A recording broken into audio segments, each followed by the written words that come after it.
turakwitabye karame nyagasani, karame karame, turakwitabye karame, ngwino udutabare. Ku izina ry'Imana Data na Mwana na Roho Mutagatifu, amen. Amahoro bana b'Imana, ni muhumure, Imana iraduhamagaye kugira ngo idutume aho ishaka. Tuje ahangaha kuri buri munsi muri cya kiganiro cyacu cyitwa Ibaze buri munsi. Nyuma yo kumva amasomo ya liturujia tuba twakiriye, tukumva ijambo ry'Imana. Akesha ijambo ry'Imana ntabwo dushobora kuryumva ngo turirangize uko ryakabaye, turyumvishe neza n'agatwe kacu, ahubwo buri munsi twongera gusobanukirwa. Kuko iyo umuntu adasobanukiwe akesha arasobanya. Nawe nanjye rero tuje ahangaha kugira ngo twakire neza y'Imana. Aka kanya twabateguriye ikiganiro kiryoshye kiza kugufasha kwegera Imana ndetse no kwegereza abandi, kandi ibyo ukabikora buri munsi. Nyagasani akugire neza, nanjye akomeze kungira neza, twese tugire neza, kuko yaduhamagaye arifuza kudutuma. Nta rimwe Nyagasani yaguhamagara ngo abure n'icyo yakubwira. Rero muri aka kanya tugiye gufata iminsi 3 y'umwiherero, tuzazirikane ku migenzo abihaye Imana basezerana uko ari 3. Ariko nubwo bayisezerana ireba buri muntu wese, cyane cyane n'ushinze urugo, ndetse n'umusore n'umukobwa, abo bose barimo nabo, ndetse n'abandi bose batarashaka, yewe ndetse n'abana. Iyo migenzo ko ari 3 twese iratureba. Niba rero ikureba nanjye kandeba, ni ngombwa rero kuyibandaho. Muri rusange reba abantu bose, ariko by'umwihariko abihaye Imana barayisezerana mu isezerano ryabo bakora. Iyo migenzo 3 rero yitwa kumvira, ubukene ndetse n'ubumanzi cyangwa ubusugi. Nawe nanjye rero ubwo duteraniye hanga kuri buri munsi, twagiye tubazwa ibibazo byinshi byerekeye n'iyo migenzo. Agatwe kanjye ndetse nanjye kuvuga nakawe, niba nawe turi kumwe tujye kugereza gusubiza, ariko ntitwabyishoboza. Na niyo mpamvu Nyagasani tumwitabaje, turamwiyambaje kugira ngo aze hagati yacu abari usubiza mu kigo cyacu, kuko twebwe ntacyo twakwishoborera. Nyagasani we udushoboza ku neza ye. Iyo migenzo rero 3 twayigereranya n'amashyiga 3, aha ni mu Kinyarwanda bavuga ngo twava mu mwe twashira. Rero icyo tuza kugenda twibaza muri ino migenzo 3, ko tuzagenda tuyibona muri ino minsi 3, ese wasanga hari umwe wavuyemo, byumvikane nyine washira. Hagize umugenzo n'umwe uva muri iyo 3 ukavamo, birangira nyine uvuyemo. Kuva akamugabo babajije bati uvuye he? Nuko n'umunani mwisha ahita amusubiza ati mvuye nyine aho nakomeretse. Kuva nyine nugukomereka. Nawe rero uza kongera urebe niyo migenzo 3 itakiri wawe, amashyiga 3, byumvikane ko waravuye cyangwa uviramo. Dusabire rero abihaye Imana bagiye baviramo, ukaviramo indani. Abihaye Imana barimo ariko batarimo, dusabira abihaye Imana basezeranye iyo migenzo uko ari 3, ariko bakaba bayifite ariko batayirimo, batabaho nk'uko Nyagasani ateganya ko bagombye kubaho. Iyi minsi rero 3 uzabane natwe muri biganiro kugira ngo wumve neza niba nawe ukirimo, cyangwa niba iyo migenzo yifite by'inyuma koko, kuko bitabura iby'inyuma byo kubera ko zisezerano, ariko byabibaje kubona ko zisezerano ariko utaririmo. Ngaho rero ho tugomba kuba indahemuka ku isezerano ryacu. Yezu abatizwa muri Yorodani, dusabiremo gukomera ku masezerano y'abatisimu. Amen, amen, amen.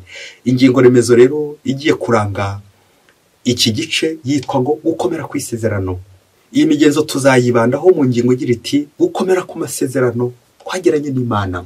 Wa mugabo we, wa mugore we, nta sezerano mwagiranye n'umwashakanye ndetse n'Imana ubwayo yakomeraho amasezerano. Wihaye Imana, frère, ma sœur, padiri, ntasongeranye n'Imana cyagiye imbere kuri aritari. Ese uraryubahiriza? Ese urarifite cyangwa uririmo? Ibaze nanjye nibaze. Uyu munsi rero turahera ku mugenzo wo kumvira, bityo indi nayo tuzagende tuyireba uko tuzagenda twumvira, bityo nayo tuzageraho uko bikwiye. Umugenzo wo kumvira turawuzirikana twifashishije ingingo remezo igira iti humura turi kumwe ndagutabara. Dore ko akenshi tugira ubwoba mu muhamagaro wacu, ariko tukaza kwirengagiza ko atari twe kwishoboza, ko ari Imana idushoboza. Ni Imana yadutoye ntari idutuma. Rero ntukavuge ngo Nyagasani ndabigenza nte. Ujye uvuga uti nyagasani unshoboze, kuko ku bwanjye ntacyo nakwishobora, nta nicyo nakwimarira, ariko niba ushingishiriza Imana uzabishobora. Humura, uri kumwe n'Imana kandi iragutabara. Isomo tugiye kwakira turisanga mu gitabo cy'umuhanuzi Yeremiya, umutwe wa mbere, umurongo wa mbere kugeza ku wa 8. Uhora yambwira ijambo agira ati, ndarakuremera mu nda ya nyoko nari nkuzi, narakwitorera utaravuka nkugira umuhanuzi w'amahanga. Ubwo nanjye ndatakamba nti, rwose nyagasani Imana, sinshobora kuvuga, dore ndacyari muto. Nuko Uhoraho arambwira ati, wivuga ngo ndacyari muto, kuko aho nkohereza hose uzajyayo, kandi n'ibyo ngutuma byose ukazabivuga. Ntugire umuntu utinya, humura turi kumwe, ndagutabara. Uwo ni Uhoraho ubivuze. Iryo ni ijambo ry'Imana. Ikirizo uti, dushimiye Imana. Nyuma yo kumva ijambo ry'Imana ndetse no kuzirikana ku ntego tujya kugenderaho muri uyu mugenzo wo kumvira l'obéissance, aho nyagasani akubwira ati, humura turi kumwe, ndagutabara. Nawe umugenzo uzirikana ko tuzawishoboza, nyagasani wenyine uzawushoboza. Nawe arakubwiye ati, humura turi kumwe, ndagutabara. Ibibazo ufite mu rugo rwawe, ubukene ufite, uburwayi ufite, n'ibindi byose birushaho kugenda bimunga umuhamagaro wawe, nawe fuka mbere nyagasani wumva ijwi rye rikubwira riti, humura turi kumwe, ndagutabara. Ibibazo ufite mu muhamagaro wawe, kubihirwa, gushavura, gutotezwa, n'ibindi byinshi cyane bikubangamiye, nawe nyagasani ijambo niwe rigeneye akubwira ati, humura turi kumwe, ndagutabara. Aka kanya rero mu kuzirikana ko umugenzo utoroshye ariko bishoboka kubamo, reka tuzirikane ingingo 3 za kongera kugufasha kwakira umurenge nyagasani, ko ari wo gutuma, ko ari wo gutoye, kutagomba kugira ubwoba.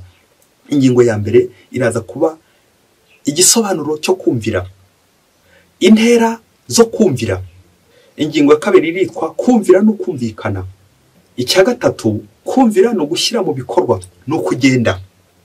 Kumvira no gukora ubutumwa, no kugenda. Reka duhere ku ngingo ya mbere, igisobanuro cyo kumvira. Tuza no kubonamo intera umuntu wese wahamagawe agomba kubahiriza kugira ngo agere gukumvira nyakuri. Hari inshinga 3 ubanza gutondagura kugira ngo ugere kuyo kumvira. Inshinga ya mbere yitwa kumva, écouter, audio, kumva n'amatwi yombi. Ibintu bikinjira mu gutwi kumwe, wenda bitewe n'igihe naho uri bikazasohokera mu kundi, ariko byibuze byabanje kwinjira mu gutwi. Iyo ni inshinga ya mbere, kumva ukoresheje amatwi, ndetse n'indi myanya iri inyuma, imyanya y'ibyumviro. Ushobora kumva ukoresheje uruhu, ushobora kumva ukoresheje umunwa, amazuru, ururimi, amatwi, n'ibyo byose, iyo myanya yose y'umubiri ishobora kugufasha kumva. Écouter. Hanyuma inshinga kabiri, iyo bya bintu byamaze kwinjira mu gutwi ndetse no muri ya myanya y'ibyumviro, hakurikizaho inshinga bita entendre. Noneho ntabwo gusa bihera mu gutwi, ahubwo byinjira mu bwenge, intellect, bigatangira noneho bikagenda bijya mu bwenge.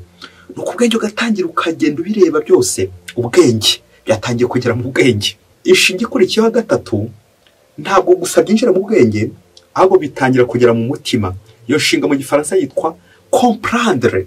Comprendre mu kilatini c'est comme capere, ni ugufata ugakomeza. Ntabwo ari mu mutwe gusa, aho byageze no mu mutima, biri gucengera no mu mutima. Ubwo rero iyo urangije kubyumva bigacengera mu mutwe, noneho byageze mu mutima, nibwo rero ushobora gufata ugakomeza, gufata ugakomeza. Nibwo rero uzagera kuri ya nshinga noneho ya 4, kuko wabyumvise neza kandi byagucengeye, noneho ukagira gute, obéir, no kugenda. Noneho ukaba wagenda ugashyira mu bikorwa bya bindi umaze kumva, kubera ko wabyumvise neza. Hari rero ingorane cyangwa inzitizi zo kumva cyangwa zo kumvira.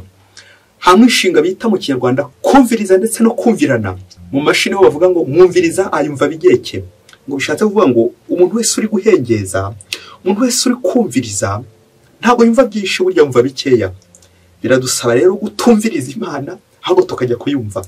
Ikindi kandi yumvirana ni bwa buryo nyine Imana ishobora kuvuga, aho kumva inkoko, wowe kumva inkoko, bitewe nuko ijambo ryanditse, bitewe n'ibitekerezo bikurimo, ukaba wakumva ibindi bihabanye n'ibyo ngibyo Imana yakubwiye. Uko nukumvirana. Bidusaba rero gutega amatwi yose neza n'umutima wacu wose, n'ubwenge bwacu bwose, n'amagara yacu yose, kugira ngo tubashe kumva ibijyanye Nyagasani uko bikwiye. Kumvira. Tuzirikana urugero rwa Aburahamu. burya kugira ngo agende aho Imana yagendaga imuganisha nuko mbere na mbere abanje kumva iryo jwi, hanyuma akaza kuvuga ati uko biri kose Nyagasani ndahemuka, niba ngiye bazabishoboza kwa kwemera kwa Aburahamu. Rero iyo ngingo ya mbere isozwa no kwemera, bigusaba nanone kwemera ko Imana yaguhamagaye, wayumvise, wumvise ko ari Imana, ntabwo ari nyiramubande, ahubwo ni Imana ari kuguhamagara, hanyuma nawe ugahaguruka ukagira gute, ukagenda. N'iki cyo bita kumvira. Nuko rero ukagenda ugenda mugendana n'Imana uko Imana igenda ikubwira. Ingingo ya kabiri, kumvira no kumvikana. Kumvikana tuvuga turaza kubiganisha kuri communication. Kumvikana, kumva, kumvira ndetse no kumvikana. Hari amategeko yaje, buri kintu cyose bavuze nawe ugahita ujyayo. Ese niko kumvira? Umuntu akubwira ati tugende, utazi niyo ugiye ugahita umukurikira, biterwa n'uwo ari we. Umuntu yakubwira ati tujya kwica runaka, nuko ugahita ugenda ngo kubera ko uri umuntu wumvira. Tujya kugambana ati ndi umuntu wumvira rwose, ndashaka kubahiriza umugenzo wo kumvira, reka tugende. Tujya kwiba ati nose ndi umuntu wumvira, ndi umuntu w'Imana wumvira, reka tugende. Nuko rero ibintu by'abantu ukabimara uyiba, ingeso mbi ukazimara uzikora, ibigara ukabijyamo, kwica, kugambana n'izindi ngeso mbi zose ngo kubera ko uri umuntu wumvira, ngo uri umuntu w'Imana da. Kumvira buri gihe bingana kumvira mu byiza. Ikindi kandi kumvira ntabwo ari ukujya impaka n'uwo muri kugana cyangwa n'uri kuguha ubutumwa cyangwa n'uri kugutuma, ahubwo no gusiganuza. Ako kajambo rero kugira ngo ntuzumvirane cyangwa wumvirize bizagusaba kenshi kugenda usiganuza. Ese ibyo umbwiye nibyo? Ese ibyo numvise nibyo nawe ushaka kumbwira? Kugenda dusiganuza buri gihe kugira ngo tubashe kumvikana n'uduha ubutumwa n'udutuma n'uduhamagara. Umukristo rero udasiganuza Imana akenshi hari ubwo bifata nyine nkaho ari byo kandi yumvise banyira mu bande. Ni ngombwa rero kudakurikira abatuyobya, ahubwo tugakurikira Imana. Kumvira tubica akarongo ni ukumvira mu byiza gusa. Kandi umuntu uzi gushishoza nibyo koko agira umutima nama umubwira uti iki ni cyiza gikora, iki ni kibi kireke. Nuko rero nawe agahaguruka akajya gute, akumvira. Kumvira mu byiza gusa, ibibi ubishyire ku ruhande. Niba ufite ubwenge kandi ugomba guhita umenya ngo ese kiriya mbwiye ni cyiza cyangwa ni kibi. Ese uriya mpamagara koko ninde? Nuko ajya kujya neza, nuko karangwa n'ubushishozi. Bwa bushishozi rero rubera hehe? Umutima nama. Ryajwe rimbere kubwira riti iki ni cyiza gikore, iki ni kibi kireke. Waba utumvise neza ugasiganuza uti Yezu harya ni wowe uri kuntuma? Yezu amajwi ni kumva ni wowe? Yezu irijwi numvise ni wowe? Yezu ngende cyangwa si ngende? Yezu agakubwira ati humura turi kumwe ndagutabara, nubwo hari ibibazo, nubwo hari ibyago, nubwo uhura n'ibitotezwa, ariko humura turi kumwe ndagutabara. Urumva ko hari umushyikirano hagati yawe na Yezu, mugenda muganira kuri ubwo butumwa ati Yezu mbigenze nti, Yezu nyura ahangaha, Yezu ni wowe. Buri gihe ukagenda wumva icyo Imana ikubwira kandi ukagikora ukanagikurikiza.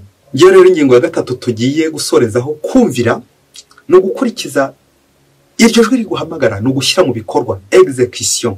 Umuntu akakubwira ati haguruka tugende, niba ko kumvise hakujyana, niba ko kwamwumvise cyangwa umwizera, bigomba none icyizere, genda mujyane.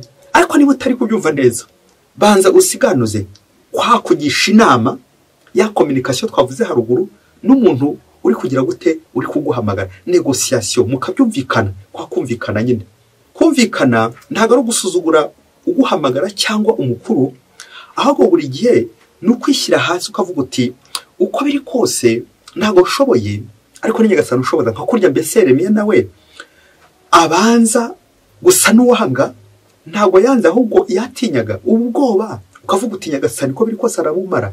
Kureka Nyagasani akagenda atumara ubwoba buhoro buhoro bitewe naho ashaka kudutuma, ndetse nawe ubwawe nuko wifuza uko wagendera mu nzira za Nyagasani. Ahangaha dukunze kugira ikibazo cy'ubwoba ndetse gushidikanya. Kongera kwibutsa ko ubwoba, gushidikanya, kunangira ari ibimenyetso bya sekibi. Ni ngombwa rero kureka Nyagasani akadutambukaho ndetse akanadutambukamo kugira ngo tubashe kwizera neza ririya jwi ritubwira uko rimeze naho turi kujya. Ninde dukurikiye ubundi? Ese uri kumbwira ni muntu ki? Ni umuntu w'Imana cyangwa atumwe na sekibi? Ukagenda ubishishozaho. Umunsi umwe hirya kure cyane muri Afurika, ngo muri diocese imwe iyo hirya kure cyane nyine muri Afurika, ngo umwepiskopi umwe ngo ahaye ubutumwa umusaserdoti muri paruwasi ishobore kuba yari igoranye cyane ya kure yo mu giturage, hataba umuriro n'amazi. nuko umupadiri ngo amaze kumva aho uwo mwepiskopa mutuma nuko bishoke ko yababaye bikomeye cyane arashavura akomeza kubitekereza mu mutima ese ibintu byanjye cyangwa mbyemere nuko agiye gusubiza ko atabyemeye kubera ko yabonaga ubwo butumwa bugoye bimugoye rwose mbese abona nk'ari igihano uwo mwepiskopa muhaye gikomeye cy'ubwo butumwa bugoye naho hantu hagoye hatagera umuriro ntihagere n'amazi mu gitumva ingoma wa mupadiri mbere yo gusubiza umwepiskopa aramubwira ati ese ushobora kumpa iminota 15 15 minutes academique ushaka kumpa iminota 15 nkagarukana igisubizo kizima nza kuguhereza nuko umwepiskopa aramubwira ati nta kibazo ngo wa mupadiri ngo aragenda ngo ajya muri chapelle yari hafi aho ngaho bishoke ko hari muri evêché nyine hafi aho nuko aragenda ngo arapfuka mbere y'isakramento bishoke ko ari kubaza Yezu uko agiye kubigenza n'igisubizo agiye gutanga atangira kubaza Yezu igisubizo agiye gutanga kuri umwepiskopi umuhaye icyo gihano gishyushye koko kujya aho hantu hagoye nuko ngo agiye kumva ijwi ry'imbamutima riramubwira riti aca maneno wa mupadiri ahita yumva Yezu amubwiye muri icyo giswahili ati reka amagambo ni ngaho ngo yaramubwiye ati reka kujya impaka n'umwepiskopi uguhaye ubutumwa nubwo hagoye nzagushoboza nuko ava muri iyo chapelle nyuma y'aminota 15 yishimye kuko yumvaga yijwe nyine ari we ribwiwe ati aca maneno reka amagambo reka gutera amagambo ni nkaho aramubwira ati genda ntugire ikibazo byemere kuko turi kumwe ndagutabara nuko agenda abwira umwepiskopi ati nta kibazo ndajyayo untume byaje kurangira nyine wo musaseredoti koko aha ndahagiye bwa butumwa bukora neza byose bigenda neza tekereza nawe kuri iyo foto iyo kiza kubyanga bishoke ko yari kuba yangiyeho mutagatifu wari umutumye ariko gusiganuza Yezu kugenda ukagishenza inama mu isakaro y'Ukarisi ati Yezu ni umpaye ubutumwa nubwo nyuze kuri uyu muntu wenda jye nabonaga nk'igihano ariko Yezu afite aho ashaka kunganisha aho rero niho abantu benshi dutagera aho rero niho abantu benshi dukunze gutsindirwa ati harya uyu mpaye ubutumwa ni muntu ese iki ni igihano cyangwa ni igihembo nuko rero kuko peza kugenda ubitekereza aho uvuga uti Nyagasani uko biri kose afite ahari kugenda anyuza afite uburyo ari kugenda asukura kandi ubwo cyaba ari igihano cyangwa ibibazo biri imbere yanjye Nyagasani afite uburyo azabikemura ku neza ye icyingenzi ni ukwizera ugiye kuntuma ko atari nyo zishoboza ahubwo ko ari untuma ari uzanashoboza humura turi kumwe ndagutabara tugiye gusoreza ku butumwa bwa mutagatifu Yohani Maria Vianney Curé d'Ars ubwo yari agiye muri paruwasi ya Arse muri icyo giturage nangiye kuvuga Kibisi umwepiskopi yaramuhamagara amubwira ati Yohani Maria Vianney umva iyi paruwasi ugiyemo nta rukundo rurimo ni wowe uzaruhashyira Yohani Maria Vianney yahise agenda nuko Arse ayihindura ko kumurwa w'urukundo la cité de Dieu ahindura inturo y'Imana aho Imana itura nuko abakristo yarise bakunda Imana Yohani Maria Vianney bakundisha Imana kubera Imana uyu mujyi uru rugo nta rukundo rurimo ni uzaruhashyira iyi communauté nta rukundo rurimo ni uzaruhashyira ese nzaruhashyira nte iyi communauté irimo ivangura irimo ironda koko irimo ironda dini irimo ironda karere irimo kurondana irimo kuvangura urukundo zaruhashyira mpereye hehe Yezu nawe azakubwira ati humura turi kumwe ndagutabara ninjye gutuma ninjye wagutoye kandi ninjye gutuma ninjye kandi uzagushoboza amen amen amen nuko rero turasoza tukubwira tuti uwashoboye kumvira nindi migenzo yose ibirindi kurikiyeho nayo azayishobora kuko uyu mugenzo niyo hatsindi yose iyo ushoboye kumvira ureba Imana ukayibona warangiza kuyibona ukajya kuyimenyesha abandi nawe iyo udafite kumvira ruvikana ntiwumvise Imana ntacyo wamenye giturutse ku Mana none se wazasohoza iki gutuma ikiro badaherukana ageraho akamubeshyera nubukurikiyeho tureba undi mugenzo wundi uzakurikiraho niba washoboye kugenda wumva ukumva neza ukumvira ukumvikana n'abandi buri munsi mwese Imana ibaho umugisha Imana Data na Mwana na Roho Mutagatifu amen. Padiri Musumukora Ladislas wa diocese ya Cyangugu.